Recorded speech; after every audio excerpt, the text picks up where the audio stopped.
Gente, o Ministério da Saúde marcou para o dia 15, então, de setembro, a gente está falando sobre isso já há alguns dias, o começo, da aplicação da dose de reforço contra a Covid. E como a gente já mostrou, vai ser para os idosos e também para as pessoas com problemas de imunidade. Só que está tudo muito confuso. Então é hora de conversar com quem entende mesmo, tem aquela voz mansa, aquela conversa super didática. É hora de entrevista importante. A gente conversa agora com a pesquisadora da Fiocruz, doutora Margarete Dalcomo. Ô Margarete, boa noite, muito bem-vinda de volta. Prazer em recebê-la aqui. Mona Lisa falando, me ouve bem, Margarete? Ouço muito bem, Mona Lisa, muito bem, muito obrigada mais uma vez. Obrigada a você por atender ao nosso pedido. Eu digo que sexta-feira à noite o agradecimento tem que ser em dobro ou em triplo. Mas vamos lá, Margarete. Algumas cidades aí estão se anteciparam, e já estão aplicando então a dose de reforço. Umas dizem que vão usar a mesma da primeira e da segunda doses e outras que vão utilizar então de um outro fabricante, um fabricante diferente. O que a ciência está recomendando sobre a tal intercambialidade, um palavrão enorme, mas que está sendo tão discutido nesse momento, a intercambialidade de vacinas, Margarete? Olha, Mona Lisa, a palavra é longa mesmo, mas ela fala por si só, né?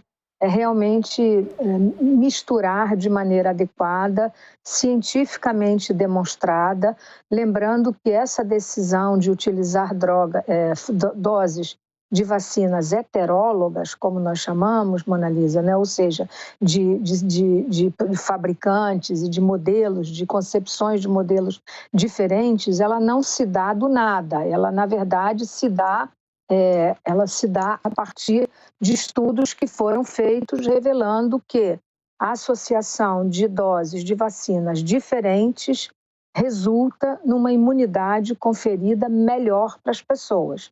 Então, são várias questões que se colocam, não é só a intercambialidade, vacinas heterólogas. Em primeiro lugar, tem uma questão, Analisa, conceitual. Vacinar ou não vacinar com dose de reforço, né? Eu acho que a gente tem que começar essa reflexão por aí. Ótimo, vamos por aí. Então, assim, acho que esse é o caminho que eu sugiro. Por favor. Aceito totalmente. É hora, então, assim, devemos fazer o tal reforço e especificar esses públicos, tanto os idosos quanto as pessoas com problemas de imunidade, Margarete? Porque assim, Mona Lisa, os estudos mostraram que a imunidade conferida pelas vacinas, ela diminui, e ela diminui com a idade por um fenômeno chamado de senescência, pela idade. Então, nós temos uma imunossenescência, que é, na verdade, em outras palavras, a queda da nossa capacidade imunológica a partir da idade da velhice. Então, as pessoas de mais idade, sobretudo aquelas que foram vacinadas há mais de 6 meses, já começam a apresentar um pequeno aumento de casos, mas estudos foram feitos revelando que a quantidade de anticorpos que essas pessoas preservam cai muito. Então, a dose de reforço para essas faixas etárias é absolutamente defensável.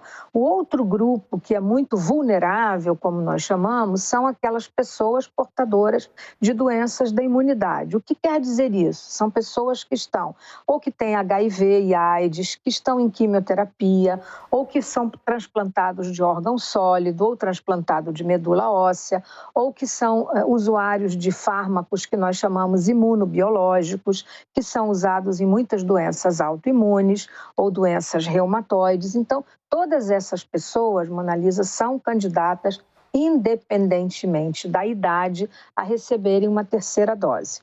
E num outro momento, que é a minha posição, os profissionais de saúde vacinados há mais de 6 meses também merecerão, todos nós, recebermos uma dose de reforço, porém, isso não é a prioridade do momento, porque nós nem temos vacina para todo mundo.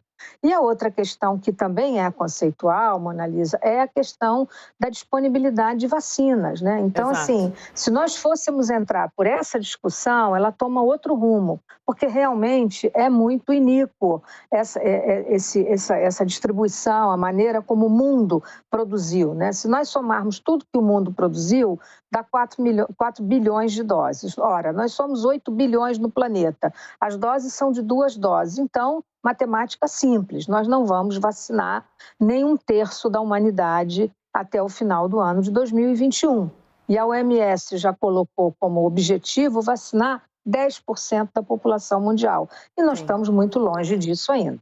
Margarete, especificamente sobre as características do nosso país, né? Temos um país continental, sim, isso é dificílimo, mas também temos, a gente acabou de ouvir o ministro da Saúde, Marcelo Queiroga, até exaltando, né, a capacidade do nosso SUS, a capacidade de vacinação, se eu não me engano, são mais de 38 mil pontos de vacinação no Brasil. Mas a gente tem uma vacinação muito dispar no Brasil, absolutamente diferente. E também com boicote ou esquecimento, ou seja o que for, até, por exemplo, para a segunda dose. Tem milhares de pessoas que não estão indo tomar a segunda dose.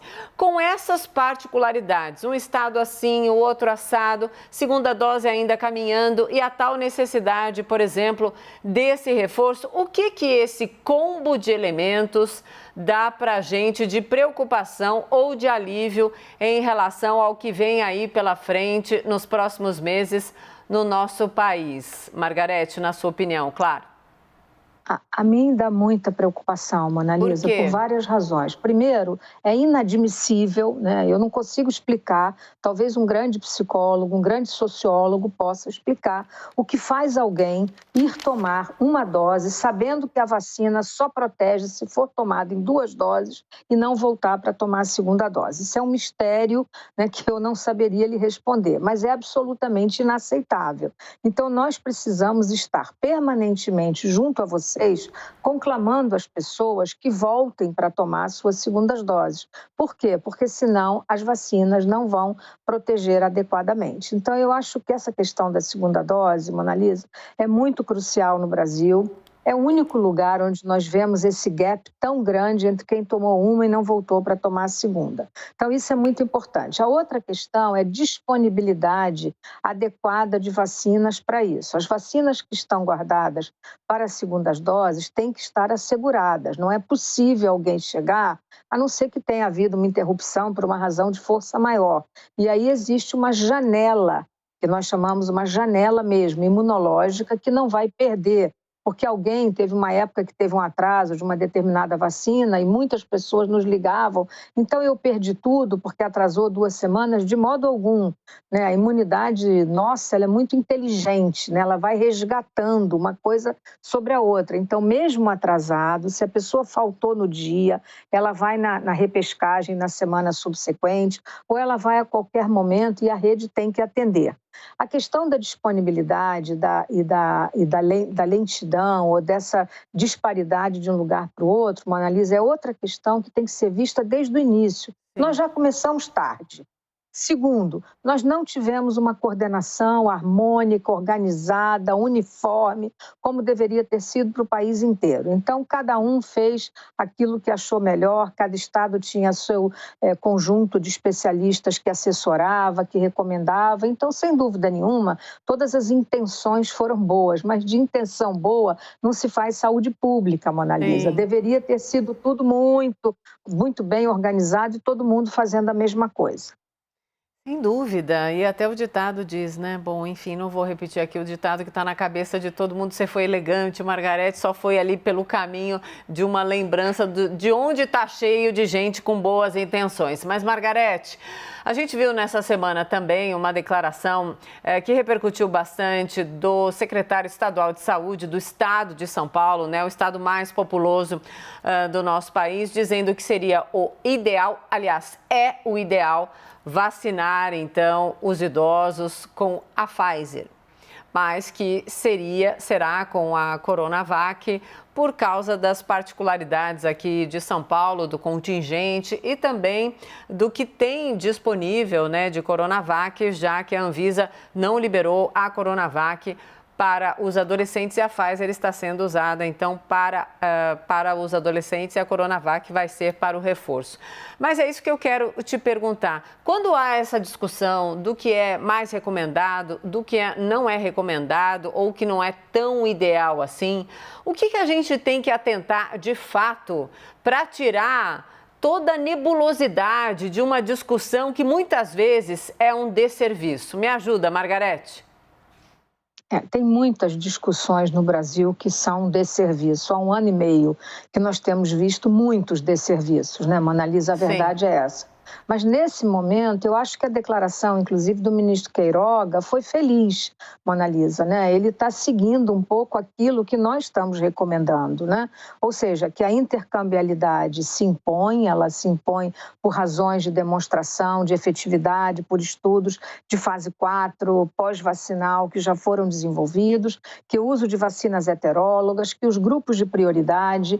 Então, assim, eu acho que essa discussão se vai tomar a vacina da Pfizer é a que está disponível, a vacina da AstraZeneca também será usada na intercambiabilidade. Muito provavelmente nós que fomos vacinados com a AstraZeneca receberemos uma terceira dose quando chegar a nossa vez com a Pfizer. Quem tomou a Pfizer vai receber com a AstraZeneca. Isso é o mais esperado, é a expectativa, é o correto e é o desejável.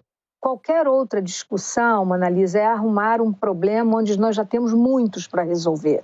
Né? Nós temos questões de logística para resolver, de disponibilidade, conclamar as pessoas para voltarem para a segunda dose. Então, eu acho que assim, alimentar essas discussões será mais um desserviço para o Brasil. Sem dúvida. Quero te ouvir também, ainda trazendo aqui para São Paulo, sobre uma constatação, né? Mais de 75%, então, dos casos de Covid no estado na cidade de São Paulo são da variante Delta. Margarete, a variante Delta, a variante indiana, muito contagiosa. Isso tudo tem a ver com o timing, inclusive, da segunda dose, para a aplicação da segunda dose e também do reforço, Margarete? Não, a chegada da variante Delta, Monalisa, não tem muita surpresa, né? Não sei se eu falei com vocês ou em outros locais, mas enfim, nós sabíamos, né? Isso é crônica da disseminação anunciada, né? Digamos assim. Nós sabíamos que isso ia acontecer. A variante Delta tem um potencial de transmissão muito superior às cepas originais, muito superior, né? Enquanto a cepa original de Wuhan tinha um para cada dois e pouco de R0, né? Que é aquela taxa de transmissão que vocês já aprenderam, né? Essa tem 5, 6. Então, assim, ela tem uma capacidade. Hoje, nós não tratamos mais, raramente tratamos uma pessoa da família sozinha, Monalisa. Nós tratamos 3, 4, 5 da mesma família ao mesmo tempo. É um pacote de tratamento, né? E algumas foram vacinadas, então, na maior parte das vezes, desenvolve doença mais leve ou moderada, sem necessidade de hospitalização. Você está vendo que as hospitalizações diminuíram substantivamente em todos os locais. Mas a variante Delta, ela já ficou predominante no Rio há várias semanas, né? Hoje ela é responsável pela grande maioria dos casos aqui e era esperado, São Paulo aqui do lado, que isso acontecesse. E daqui a pouco Minas, enfim. Só a região norte, a meu juízo, nesse momento, é que ainda a variante Delta não é predominante, lá só tem praticamente Gama ainda. Muita gente está vacinada, né? O Amazonas vacinou muita gente, controlou, teve toda uma epidemiologia muito particular daquela região, mas não tem nenhuma surpresa que a Delta vá se tornar dominante no Brasil. E a Delta não respeita vacinados, né? Ela pode contaminar, sim, pessoas vacinadas com qualquer vacina. O que ela vai fazer é provocar casos de menor gravidade, Monalisa, casos que, em geral, não vão evoluir para a necessidade de ir para o hospital e menos ainda para terapia intensiva, etc. E é o que nós esperamos que siga. Para isso, quando é que nós vamos ter, digamos, uma certa tranquilidade, Monalisa? Quando nós alcançarmos, não esses 30% de imunizados, quer dizer, quando a gente fala vacinado, não é imunizado, tá, Monalisa? Vacinado com 2 doses é uma coisa, imunizado é só depois de 2 semanas da segunda dose, né? Então, são coisas assim, tem que entender, né? Porque tem gente que toma a segunda dose da vacina e joga a máscara para o alto, né? Como um gesto de libertação, porque, na verdade, é um gesto de pouca inteligência. Não pode fazer isso, porque máscara tem que ser usado permanentemente e nós temos que, mesmo vacinados, nos comportar como se não tivéssemos vacinados. Essa que é a verdade.